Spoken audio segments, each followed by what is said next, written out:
Ha sido una semana bastante complicada para los bancos en Estados Unidos. Hasta el día de hoy han colapsado 3 bancos que tenían activos combinados de 319 mil millones de dólares y sus operaciones fueron ya asumidas por organizaciones gubernamentales. Por supuesto, es un tema muy importante y está en boca de todos. Y nos preguntamos, ¿cómo es que instituciones que tienen tanto dinero a manera de depósitos pueden colapsar? Pues la respuesta es relativamente sencilla: malas decisiones financieras. Lo más retador es tratar de explicar qué es lo que pasó sin la necesidad de predicciones alarmantes e incendiarias que no tienen fundamentos y solo consiguen generar miedo. Acá intentaré analizar la información de los estados financieros y un poco de investigación, por supuesto intentando que sea lo más comprensible posible.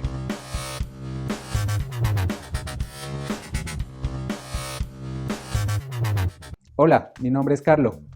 Empezaremos directamente con el caso de SVB o Silicon Valley Bank. ¿Qué necesitamos saber de contexto? Pues primero que es un banco regional, o era un banco regional de la comunidad de Silicon Valley.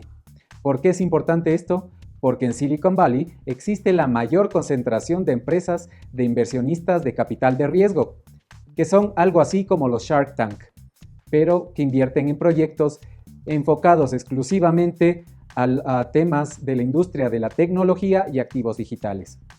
¿Por qué es importante esto? Porque resulta que digamos que jóvenes emprendedores exponen sus proyectos o ideas a estos inversionistas en Silicon Valley.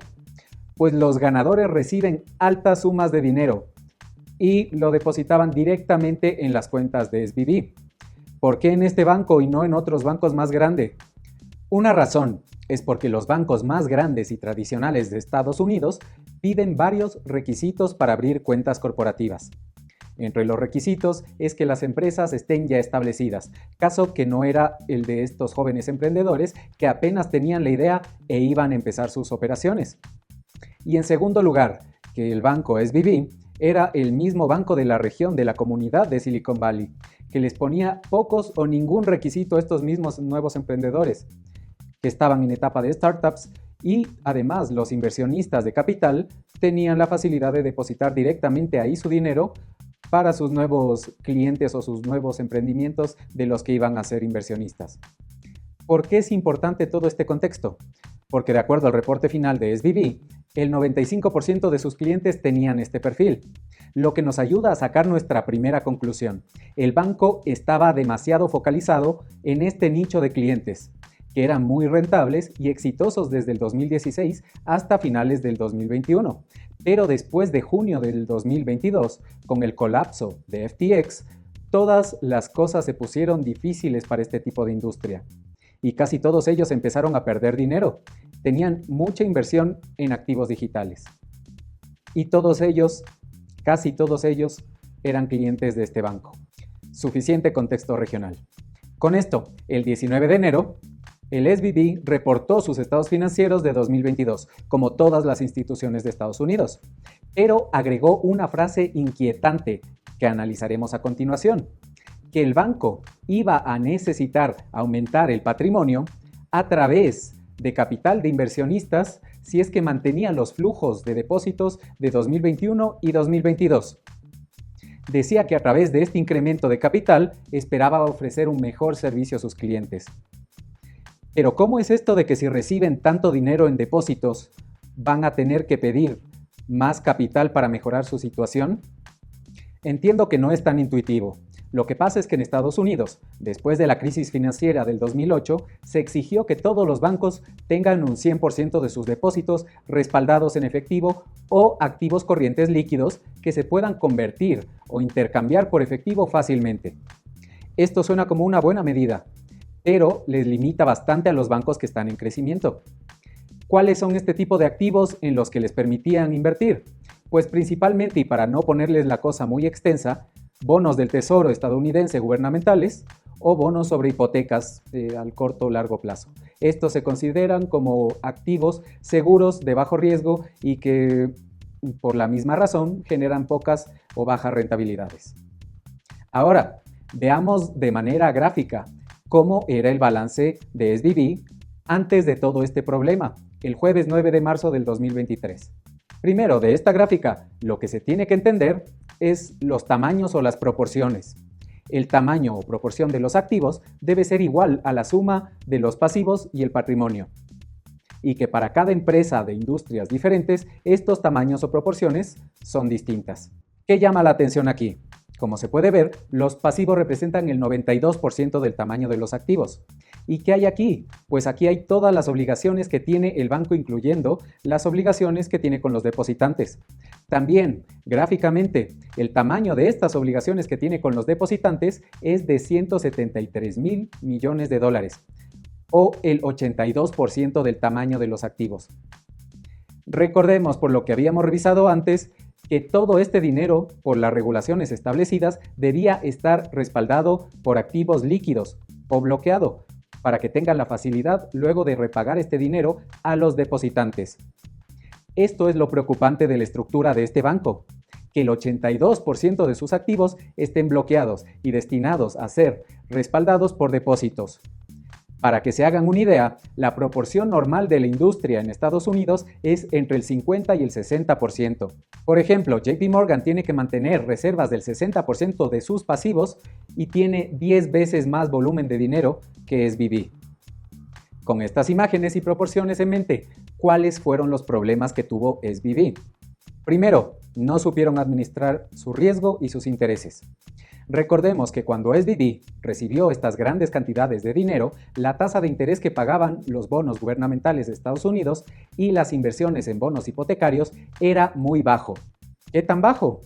Pues este banco tenía el 90% de este dinero invertido al 1.56% de rentabilidad en promedio ponderado, y este dinero estaba comprometido a un promedio de más de 10 años.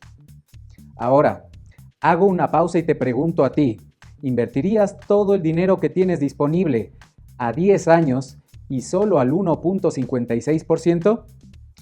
Pues apuesto que todos respondieron que absolutamente no, pues el director de riesgos de SVB consideró que esto era una buena estrategia.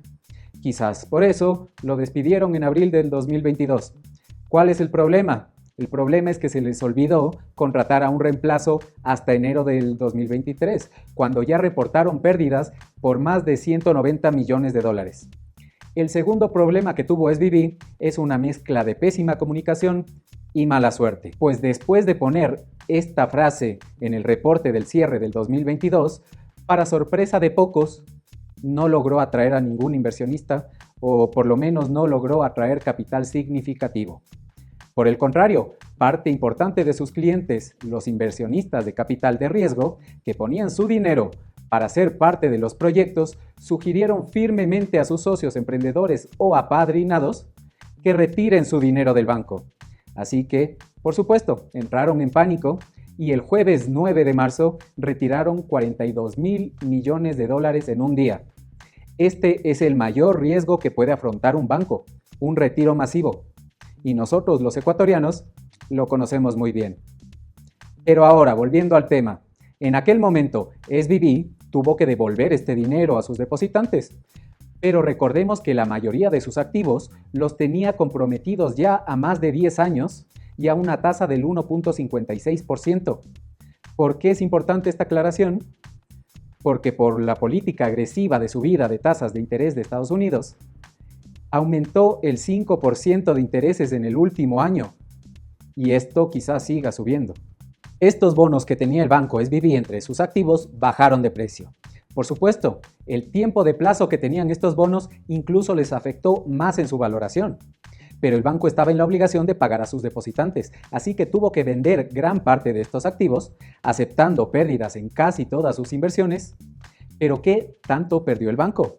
Pues después del retiro masivo de los clientes, el día viernes 10, el banco amaneció con un balance negativo de 1.000 millones de dólares. Sí, balance negativo. Es entonces cuando FDIC, que recordemos es una corporación que asegura y garantiza los depósitos en bancos en Estados Unidos, tomó posesión del banco y la quitó del mercado de valores, que es una práctica normal para ofrecer la posibilidad de que otro banco u otra institución lo compre. Ahora, ¿el gobierno va a pagar a los depositantes su dinero? Pues sí, ya anunciaron que tenían un plan para pagarlos. Lo que sí no se sabe y no está tan claro es cómo lo van a hacer y en cuánto tiempo lo harán. Con esto queda explicado el tema de SVB. Y pasamos al siguiente punto. El punto de cómo se relaciona esto con USDC y con BlockFi. Pues en otro error de estrategia de inversión. Cualquier persona en Estados Unidos, incluso más aún los grandes directores financieros o los tesoreros, saben o deberían saber que, por regulación, solo está asegurado hasta $250,000 en depósitos de cada cuenta. Por esta razón, ¿quién en su sano juicio y con algo de conocimiento va a dejar depositado en un solo banco tanto capital? Les pregunto, ¿cuál es la mejor manera de diversificar? Pues correcto, muy bien, tener cuentas en varios sitios, en varios bancos, que se pueden utilizar para distintos propósitos, no todo en un solo banco. Como se puede ver en la gráfica, los depósitos más grandes que tenía SVB son de Circle, Roku, BlockFi, entre otros. Roku son quienes desarrollaron estos dispositivos parecidos a un Chromecast de Google. Y supongo que estarán preocupados si es que necesitan liquidez. En todo caso, quizás sean los que están en menos problemas de los clientes. Ahora, Circle es parte de un conglomerado de empresas como Coinbase y USDC, que es una criptomoneda estable de esta empresa. ¿Y qué pasó? Pues por supuesto ya perdió la paridad con el dólar en los últimos días, que es algo que se supone que en teoría nunca les iba a pasar y nunca debía pasar, pero ya les pasó. Ahora, con tanto dinero comprometido en este problema, van a tener una labor muy difícil manteniendo el proyecto. Lo mismo pasa con BlockFi. Con 227 millones depositados en el banco SVB, ya han empezado a liquidar las cuentas de sus clientes, que van a ser posiblemente ellos los que perderán parte de lo que tenían invertidos en esta empresa que es un exchange. Y aquí sí, cabe hacerse una pregunta fuerte, pero real. En realidad, ¿todos estos empresarios eran capaces del reto que tenían enfrente, teniendo tanto dinero improductivo y sin mover en una sola cuenta bancaria? Sin siquiera diversificar en algunos bancos para que el capital esté por lo menos asegurados por FDIC? Bueno, sin ánimo de mucha crítica, que no es el punto del video, podrían haberse tenido mejores estrategias de diversificación del riesgo y si no estaban utilizando su capital, estaban siendo ineficientes. Eso es lo que les puede hacer pagar una gran caída de sus operaciones y en sus empresas. Por el momento, generando altísima ansiedad a sus clientes. Bueno, estas serán preguntas que quizás muy pronto tengan respuestas y quizás las personas encargadas sean quienes darán estas respuestas. Pero para ir cerrando, ¿qué lecciones deberíamos aprender de estos casos? Primero, no entrar en pánico para tomar decisiones informadas y plantear cómo diversificar el riesgo. Que no hay nada 100% seguro en esta vida. Y esta es la prueba precisamente. Lo tenemos que aceptar, pero tenemos que intentar mitigar el riesgo a lo más bajo que podamos. Por supuesto, intentando diversificar. 2. Debemos ser organizados con nuestras cuentas, no tener todo en un solo banco. Diversificar el riesgo en caso de que alguna institución financiera colapse. 3. Debemos educarnos para que en los momentos de abundancia podamos abastecernos y separar dinero para las épocas difíciles. 4. Planear bien las inversiones al corto, mediano y largo plazo. No solo al corto plazo, ni tampoco solo al largo plazo.